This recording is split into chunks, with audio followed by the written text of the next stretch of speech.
Hello, everyone. Uh, did anyone see my little short premiere of the music video I made? Let me know. Oh, I should turn the chat on. And I am going to go over, and now that it's going, I am going to pick up our Instagram friends. Let's see, go live. Yeah, okay, I think it's going. I think it's going. Okay. This is always a little bit of a challenge. Partly because some of the stuff goes off my screen. I got a small screen. Okay, so welcome to update number 3. Africa Tour 2025, update number 3. If you saw my little music video preview, and I say little because it was short, it was only like 2 minutes. I had a lot of fun making that. And I will tell you right now, the music was actually completely AI generated.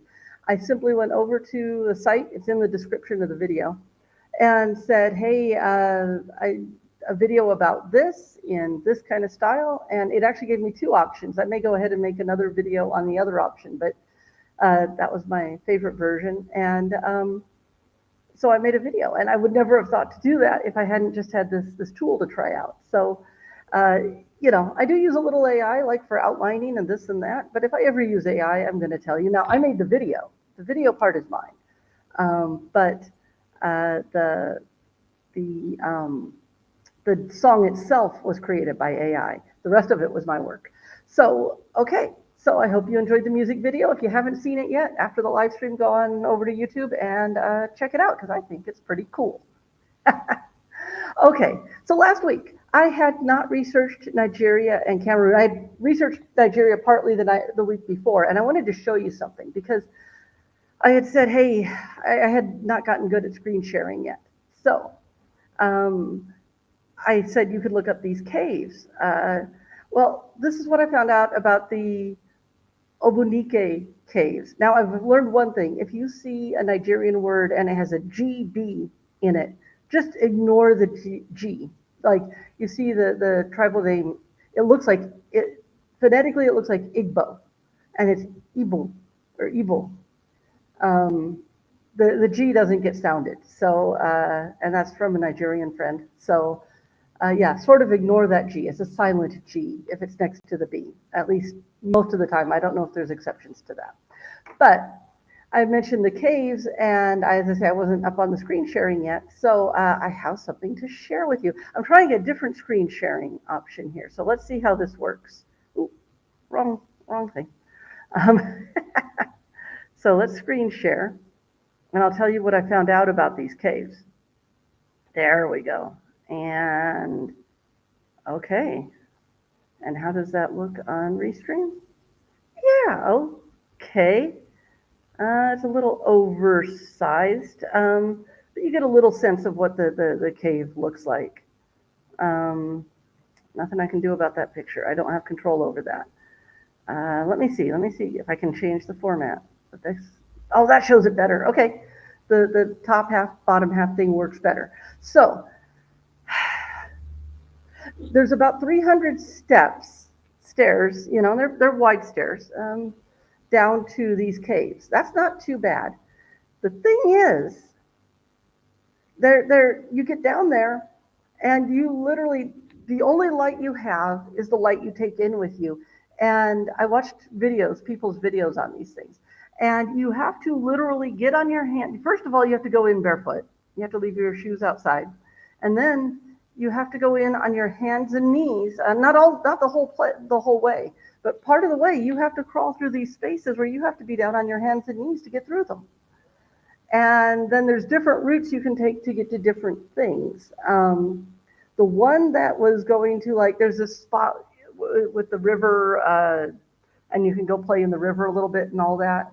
And that one, oh man, that looked steep. It looked steep coming up out of the cave, and then it looked steep walking down to the water. So I don't know if I would take that one.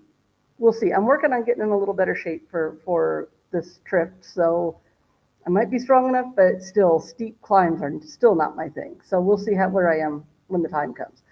Um, But yeah, you actually have to get down on your hands and knees and crawl through. And the one woman who was doing it was actually, she had a backpack and it was scraping on the thing. And even her GoPro that I think she was wearing on a headband was troublesome at times, was at risk at times. So she's like, yeah, if you don't have to carry a backpack, don't carry one. And just to be careful to mind how small the spaces you're going through. So that will be interesting. I saw them and they weren't so small that I wasn't going to fit through them or anything. But the only way to get through is on your hands and knees. But then it didn't seem like you had to go back the way you came in. It seemed like once you came out the other side, sort of like you could probably walk around the hill or mountain or whatever it is and get back to, because you leave your shoes at the front of the cave. So, but the fun is going through the cave, you know. So that, if I do that, which I still think I want to do, that will be an experience. And I don't have a ton of pictures for you. You can see the spelling there if you want to go look it up on YouTube. That would be a fun idea. That's a really wide open mouth there. I'm curious where that is because the pictures I saw, nothing was looking that wide open. So that was some further research I did on Nigeria. And I actually found this whole site, the site that this is on, is called finelib.com. And I mention it because it is a great resource for Nigeria. If you're thinking of traveling to Nigeria, this website has a ton of information. It has the best information I have found yet. So they have real good information. So that's that. I'm still researching more on Nigeria. And that led me to I'm still getting done with Cameroon, but I do have a few things in Cameroon to tell you about. Let's see, go to my spreadsheets. There's a waterfall and it was marked as easy. So, I saw some walking out on they had like a walkway, a railed walkway. So there's a little walking, but easy means you're not hiking. Hopefully they weren't lying because it was a tour company. So there's a big waterfall and it's not too far out of the capital city. So it's, like 35, 40 minutes or something. And so that looks like a lot of fun. Did I save a picture? Okay, I have, give me a sec. So let me see, can I just change pages or do I have to tell Restream I'm changing pages? Let's see, give me a half a sec here. This is actually, did it change? No, it didn't change. I guess I have to end this one. Oh, replace screen sharing. Ah, yes, I can change. Okay, learning something new every day. Okay, so this should be on the screen now. Yes, that's it. This is actually like the embassy, the Cameroonian embassy in the U.S., and they have a page for touristic sites. Was this the falls? This wasn't the falls. No, I'm looking for the Ecom. I have no idea how to pronounce it. Interesting, their page doesn't have the big waterfalls, but it does have the falls of Lobe or Lobe. And this just is a little general thing since I hadn't fully researched Cameroon yet. There's a lot of natural stuff there, but there's a fawn being the tribe name, palace, a chief's palace, it looks like. There's architectural remains, probably archaeological remains. I'm sure that means archaeological, not architectural. That would be that one right there. Let's see, you're probably not getting the whole screen. No, you're just getting the stuff in the center. Botanical and zoological garden, I assume means a zoo. I don't always like zoos. But there's some galleries and there's a mountain, which is also an archaeological site. It's made of dry stone. There's a national park. There's Mount Cameroon. There's the Babungo Museum, which looks like it has some really cool Cameroonian, like ancient artifacts, like statues and that. And then there's a couple of that you're seeing on your screen there. And then there's Mefu National Park, which made it to my spreadsheet. And that one was interesting because there's an ape action sanctuary there. And so they take care of a bunch of apes. I mean, I think it's probably a case of leave them mostly wild, but if there's some that need rescue or something, that they take care of them. And I'm interested to come and go and visit them and see what they really do. That one sounds really cool because they had a bunch of different kinds of apes, not just like some places will focus on one ape in particular, one type of animal in particular. And this one sounded like they had chimpanzees, maybe gorillas and drills and a bunch of other types of apes. So that one sounds really cool. There's also in Cameroon, that's not on that screen right now, a canoe trip to discover the millennial tree. And that Lobe waterfalls, that's the one, it actually flows into the Atlantic Ocean. Okay, so it actually flows into the Atlantic Ocean.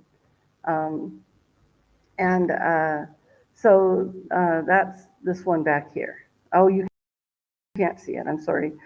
Because I'm on vertical, you can't see it, and I apologize for that. But it looks like, and sounds like it's really accessible too. So, so that is that. And let me share with you one more thing, just to give you an idea. I had this planned, okay, and let's see, what was it that I did? How did I change it? No, nope, nope, nope.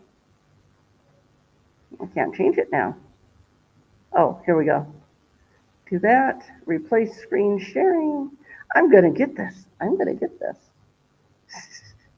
Okay, so you've seen this before. This is the map of Africa, and I've sort of shown it to you. But see, like Ghana is right here. And the thing I figured out I can do is I can draw on this for you. And I'm going to show you the main route, but know that I'm going to be traveling all around these countries when I get to them. I've made it as large as I can on the screen. Let's see how it looks for you. Yeah, that's pretty good. That's pretty good. Okay, so my trip, I start up here. And that's about where Tamale is. And I'm going down to Accra. And then I will be going over to Togo. And Lomé is the capital of Togo. But I'll be going anywhere that there's interesting to go in Togo, which I've marked. And then I'll go to Benin. Now, Benin has two capitals. One is Cotonou, which is the main city. It's the big city you would think of as a capital city in the country. And then there is also, Porto Novo. And when I was in Porto Novo in 2019, it was still a lot of dirt roads and not very well paved, although they were fixing that. They were working on that. It did not feel like a capital city. However, if you think about Sacramento in California, that doesn't seem too much like a capital city either. And yet I'm glad the capital is there because, one less thing to cause traffic, right? Right? So I'll go up in Benin, and as I say, I have been there a little bit before. We'll go to Ouida, and we'll go to Bomi, and I'll explore some things I didn't explore the first time around, and I'll get video of everything. I was doing blog back when we were there last time. Okay, and then you have Nigeria. Now Nigeria, oh man, okay. Oh. Okay, I didn't mean to draw a shape on it. Of course, you have Lagos, which everyone knows. And Nigeria sounds intimidating, and yet I have a friend from Nigeria. I've known people from Nigeria here. And they're like, you gotta be careful. I get some warnings, but it sounds like something I can handle. And I see other people traveling there, no problem. So I am definitely gonna try that. But so I'm gonna be going all over Nigeria. That's my symbol for going all over Nigeria. Wherever the adventures take me. I know they have a little trouble up in the north. I'll avoid any trouble spots, don't worry. But the one thing I mentioned a couple weeks ago is that there's a fishing festival on March 4th through like 7th, I think it is, or something like that. And that's my target, is these other countries. I'm going to be traveling, and my target is to get to that town in Nigeria by March 4th. So actually a couple days before, if I'm honest, I like to get in a couple days early, so I can see the entire fishing festival. I would really love to attend that. I love attending festivals because I just think it's so interesting. You get to people watch, you get to really see a good dose of culture, and if there's any big stories to go on with it, I'll find out the mythical stories for you. And so it looks like a really cool festival. So my time in Nigeria is going to be formed around that festival. Whatever I'm doing, if I get there really early, if I get there far before I think, I'll travel around Nigeria and keep it close so I can get to that festival in plenty of time. Or I might just get into Nigeria, get into Lagos, and then go straight to that state um, because I have to do that to get there in time, and then I'll explore the rest of Nigeria. So we'll see what happens when I get there. And then we have Cameroon, which I was telling you just a little bit about. Now, the thing is, I've acted some ecology, like the African Wildlife Foundation. I just sent off the email. So they have a project going on in southern Cameroon that I'm kind of hoping they'll let me come, work with them on, like do some filming for and that kind of thing. So that's down here at Campo Man. And other than that, Cameroon's a French-speaking country. So I'm already boning up on my French, and I am using Duolingo because, honestly, it's free, but that's not the reason. It's easy to keep up with, and it has that kind of game feeling. It feels like a game, and it makes it fun. So I can recommend Duolingo for travel language. There might come a point where I outgrow it. Right now, it's working for me. Okay, so I'm just showing you the whole route here. So then I plan through Gabon, and Libreville is like the main city there. And oh wait, I missed. Okay, right here, the red ink is Equatorial Guinea, and I do want to go there because it's the only place in Africa where they speak Spanish. Okay, and so I want to go there, and I understand that the capital of Equatorial Guinea is actually, there's an island out here somewhere. And so I might have to take an airplane there. Not sure, even though I know I'm taking an airplane, I might have to there. But so that's Equatorial Guinea. Don't want to miss that. It's a little country, And as I say, then I'll be going through Gabon, and I haven't researched Gabon, but I'll go all over Gabon. My messy drawing there. Never stayed in the lines when I was a kid either. Then the Congo. Now see, this is the DROC, the Democratic Republic of Congo, and they have some problems in certain areas, especially over here. And then, but this is Republic of Congo, and it's different, and I believe it's clear and safe and no problem. And as I said, this is a little questionable area here because it looks like DROC is going to cross my path, but I don't think crossing this little spit of land is going to be an issue. I just don't think it's going to be an issue. So yeah, I'll explore around Congo wherever it's safe. If I find out DROC is safe in portions, I will, like Kinshasa is here. It's always looked like an interesting to me. If it's reasonably safe, I will go. If it's not, I will not. I will simply try and pass through on this little spit of land or go around in a boat or whatever I need to do. So don't worry, I'm not going to do anything stupid. I know some of you worry, and you get the, oh no, are you going to be okay? Going to be okay? Don't worry, I'll ask, I'll check. And then we have Angola, which I think they speak Portuguese there, and that'll be a new one because I know it seems like it would be close to Spanish, but it's really not. So I'd be coming down here to Angola and traveling around, and this is where this whole section in here is where I am not sure how the overland transport is going to go. I know it has to exist, but these might be like absolutely local buses with, that might be packed to the brim on super bumpy roads and taking hours and hours and hours. I am very much anticipating this whole section, anything from Gabon on down could very much be like that. And then you get down here, and I am also sort of hoping, I contacted another charity organization that's working in the Okavango Delta, which is between, I think it's Angola and Zambia. And if I can do something with them, well, I might end up taking a little detour over to Zambia. That's over here along this border. So it like starts here and then goes into Zambia. But if that happens, if I get that opportunity, I may end up detouring. But then the goal is to get down to Namibia. Okay?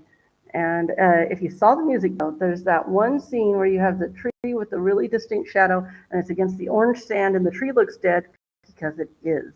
And they have this plateau where these trees are like dead, but they're fully preserved. But I don't believe they're petrified. I believe they're just dead trees, but there is nothing to cause erosion because it like almost never rains and all that. So they're still standing, and it looks just really cool. Those have sparked my imagination for years, and so that's one of the main reasons. But everything in Namibia, by scenery, Namibia looks just absolutely awesome. And nothing, and the people, you don't. It's funny, you don't hear a whole lot about the people because for as big as Namibia is, it is actually not extremely highly populated. There's not a lot of people here, so you don't end up hearing a lot about them.